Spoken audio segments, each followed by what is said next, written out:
देखो next question बेटा है, मान लो एक क्वेश्चन दिया गया है, if a body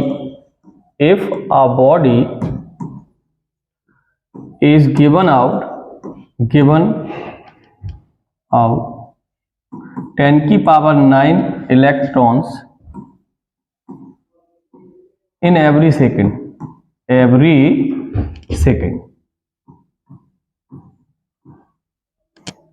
How much time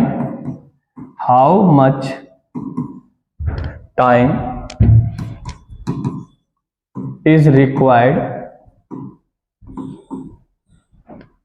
to get 1 coulomb charge? ठीक है, क्वेश्चन में बोला गया ये एनसीईआरटी का क्वेश्चन है, मतलब थोड़ा अच्छे लेवल का क्वेश्चन है। एक बॉडी जो है वो 10 की पावर 9 इलेक्ट्रॉन हर सेकंड में निकालती है। क्वेश्चन समझ लो, बाद में लिखना। एक बॉडी जो है वो 10 की पावर 9 इलेक्ट्रॉन एक सेकंड में निकाल देती है। तो हमको ये बताना है कि उस बॉडी पर 1 कूलम चार्ज करने के लिए कितना टाइम लगेगा। बात समझ में आई? ये क्वेश्चन क्वांटाइजेशन का है, लेकिन देखो इस क्वेश्चन में वैल्यू चेंज कर दिया, तो मुझे समझ में नहीं आ रहा कि इसको करना कैसे। तो सबसे पहले तो इसमें n कितना दिया है, तो आपने लिखा सॉल्यूशन में n दिया गया है 10 की पावर 9, e कितना होता है 1.6 इंटू 10 की पावर माइनस के 19 कूलम। तो टोटल चार्ज एक सेकंड में इतना निकल रहा है, तो टोटल चार्ज इन 1 सेकंड में कितना आएगा, तो Q equal to n, Q equal to n. तो n है 10 की पावर 9 और ये है 1.6 इंटू 10 की पावर माइनस के 19, तो हमारा यहां से Q आ गया 1.6 इंटू 10 की पावर माइनस के 10 कूलम। ये एक सेकंड में इतना चार्ज आता है। एक सेकंड में कितना चार्ज आता है, इसका मतलब ये है कि अगर मैं बात करूं 1.6 इंटू 10 की power minus 10 coulomb charge 1 second में आता है, तो 1 कूलम चार्ज कितने में आएगा, तो आप इसको डिवाइड कीजिए। तो ये 1/1.6 इंटू 10 की पावर माइनस का 10 सेकंड में आएगा कि नहीं आएगा, बताइए। ऐसे समझो, इतना कूलम चार्ज हमारा 1 सेकंड में आता है, हमने लिख दिया 1.6 इंटू 10 की power minus 10 coulomb charge equal to 1 second. ठीक है, मतलब 1 सेकंड के बराबर नहीं, ये लिखा हुआ है कि 1 कूलम चार्ज को आने में 1 सेकंड लगता है, तो 1 कूलम चार्ज को आने में कितना टाइम लगेगा। तो टाइम यहां चाहे तो लिख दे time required of one this charge is equal to 1 second. Time required of this charge, ये मतलब इतने चार्ज के लिए कितना टाइम लगा, तो time required of 1 coulomb charge, time required of 1 coulomb charge, तो इतना टाइम लगा।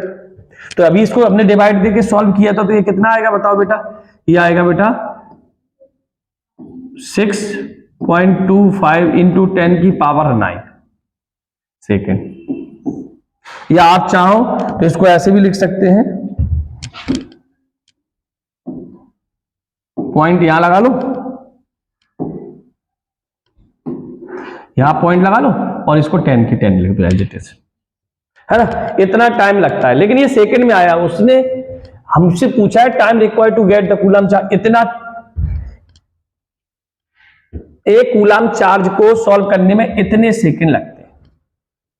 0.625 इंटू 10 की पावर 10। अगर मैं आपसे बोलूं इसको सेकंड को मिनट में, घंटे में और वर्ष में बताइए कितना लगेगा, तो आप सबको पता है 10 की पावर 10 सेकंड तो बहुत होता है, अपन को चेक करना है कितने घंटे होते हैं इसमें। तो अगर मैं सेकंड को घंटे में बदलना चाहता हूं तो हम क्या करेंगे, 60 का डिवाइड। अब ये मिनट में आ गया, किस में आ गया, मिनट में।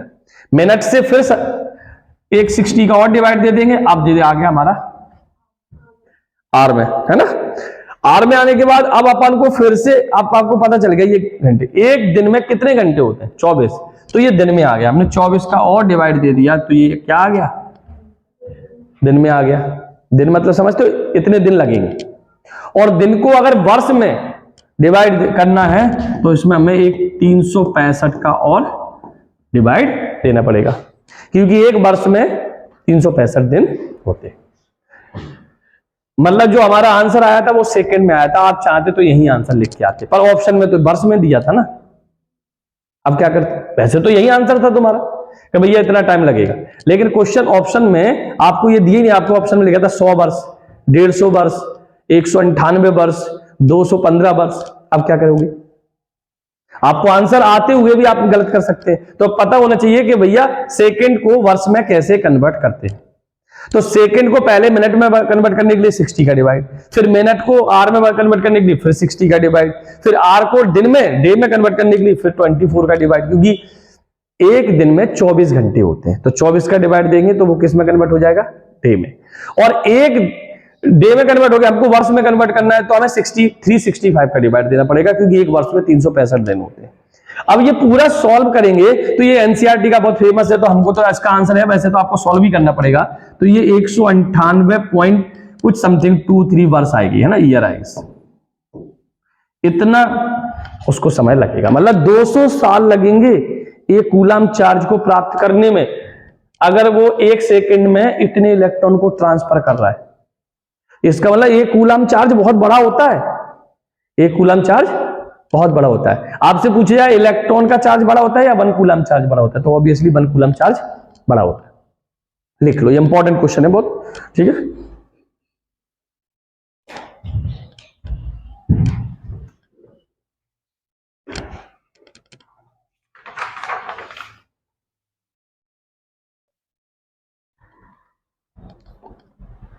तो ये क्वेश्चन ये भी लिखा हुआ है बेटा क्वांटाइजेशन से रिलेटेड, ये भी अपना एनसीईआरटी का क्वेश्चन है, ठीक है। इसमें क्वेश्चन में पूछा गया है, फाइंड करो कि 180 ग्राम पानी में कितने नंबर ऑफ इलेक्ट्रॉन होते हैं और कितने नंबर ऑफ प्रोटॉन होते हैं।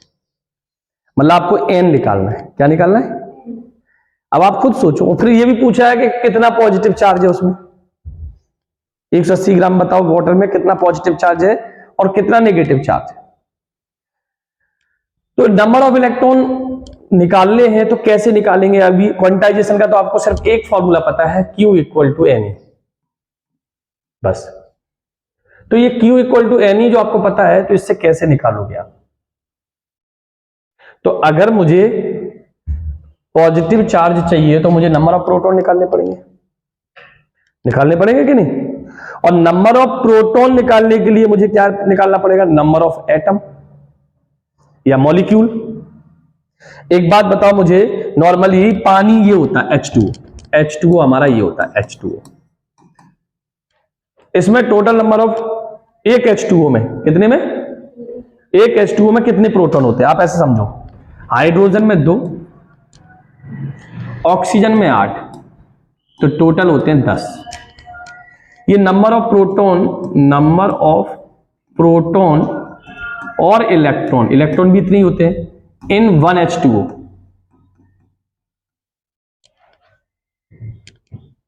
ठीक है, हमको इसमें ये पता करना है कि 180 ग्राम में कितने H2O है। मतलब जैसे मैं आपको एक गिलास पानी भर के दे दूं और आपसे बोलूं बताओ इसमें कितने H2O है, H2O तो पूरा ही है, लेकिन कितने नंबर ऑफ H2O है, तो कैसे निकालेंगे H2O। तो आप ऐसे समझना, मॉलिक्यूलर मास कितना होता है H2O का बताओ, मॉलिक्यूलर मास ऑफ H2O। तो मॉलिक्यूलर मास होता है बेटा इसका 2, 1H1 होता है, पता है ना। हाइड्रोजन दो हाइड्रोजन है तो 2, और ऑक्सीजन होता है बेटा 8 और 16, तो ये 16 है ना, ये 16 कितना हो गया, 18 ग्राम। अगर मॉलिक्यूलर मास 18 ग्राम है तो इसका मतलब ये है कि एक H2O का मास जो है वो 18 ग्राम है, तो 18 ग्राम का एक H2O है, ठीक है। लेकिन नंबर ऑफ मॉलिक्यूल्स अगर हम बात करें, ये तो उसका मॉलिक्यूलर मास हो गया, तो हमें इसमें एवोगैड्रो नंबर भी याद रखना पड़ेगा। तो अपन कैसे निकालेंगे,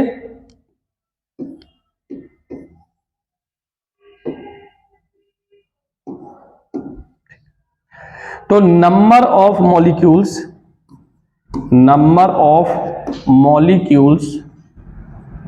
इन 18 ग्राम, 18 ग्राम नंबर ऑफ मॉलिक्यूल्स निकाल रहे हैं 18 ग्राम में कितना, क्योंकि मॉलिक्यूलर मास कितना है इसका 18 ग्राम। और ये नंबर ऑफ मॉलिक्यूल्स अगर हमें 18 ग्राम में बताने हैं तो ये आएगा आपका एवोगैड्रो नंबर के बराबर। किसके बराबर होता है? Avogadro number. मतलब एवोगैड्रो नंबर कितना होता है? एवोगैड्रो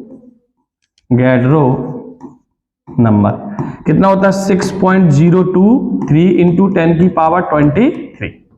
भैया याद कर लो, हर कोई भी सिस्टम हो, कोई भी मतलब मॉलिक्यूल, कोई भी मॉलिक्यूल, उसका मॉलिक्यूलर मास जो आएगा उसमें एवोगैड्रो नंबर के बराबर क्या होंगे? नंबर ऑफ मॉलिक्यूल्स होंगे। ये आप सोच रहे होंगे ये एवोगैड्रो नंबर कहां से आया, तो आपको इसके लिए थोड़ी सी केमिस्ट्री का भी ज्ञान होना चाहिए। एक बात समझ लो, आपको बताया था जैसे बोल दिया जाए एक मोल में कितने नंबर ऑफ मॉलिक्यूल, तो एवोगैड्रो नंबर सुना है 6.0। एक मोल में कितने नंबर एटम, कितने नंबर ऑफ एटम, तो भी एवोगैड्रो नंबर एक मोल में। और ये इसका मॉलिक्यूलर मास लिखा है, इसका मतलब ये इसका क्या लिखा हुआ है? Molecular mass. मतलब एक मोल में इतने एवोगैड्रो, इसलिए मॉलिक्यूलर मास में उसके इतने नंबर ऑफ क्या होते हैं? मॉलिक्यूल्स होते हैं। तो मैं आपको सिंपल सा बता रहा हूं कि उसने बोला था 180 ग्राम पानी में आपको बताना है, तो आपने सबसे लिखा पानी जो होती है उसमें टोटल 10 प्रोटॉन होते हैं एक H2O में। कितने होते हैं? कैसे पता चला? 2 हाइड्रोजन पे होते हैं 8, ऑक्सीजन पे होते हैं टोटल 10 प्रोटॉन होते हैं, 10 ही इलेक्ट्रॉन होते हैं।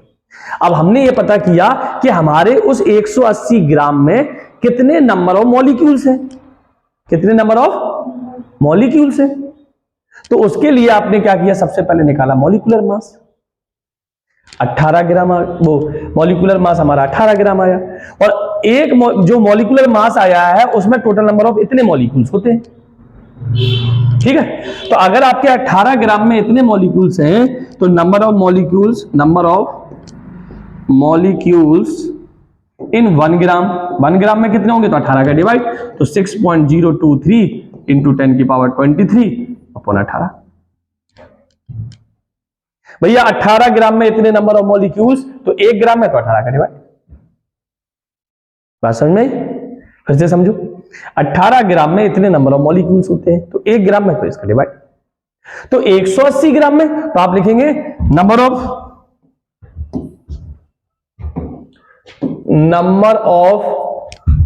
मॉलिक्यूल्स इन 180 ग्राम, 180 ग्राम। तो आप लिखेंगे 180 का मल्टीप्लाई 6.023 इंटू 10 की पावर 23 अपॉन 18 इंटू 180। तो 18 से 118 कट गया, तो ये आ गया हमारा 6.023 10 की पावर 24। 3 ये 23 ये थे और एक ये है कि नहीं? इतने नंबर ऑफ मॉलिक्यूल्स आ गए। हमारे 180 ग्राम में कितने मॉलिक्यूल्स? इतने। और एक मॉलिक्यूल में कितना प्रोटॉन था? 10। तो इतने मॉलिक्यूल में कितना होगा? तो टोटल नंबर ऑफ प्रोटॉन आ गए, टोटल नंबर ऑफ प्रोटॉन। तो आप क्या करेंगे? ये 6.023 इंटू 10 की पावर 24 में 10 का मल्टीप्लाई कर देंगे। उधर दिख नहीं रहा होगा,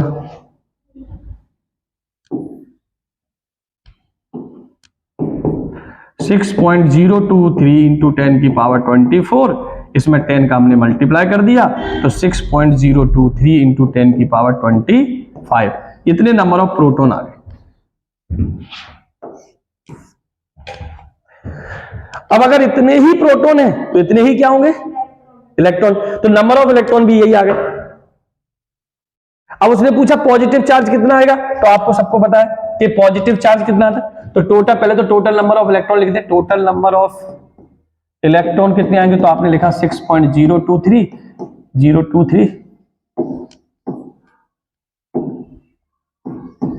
इंटू 10 की पावर 25।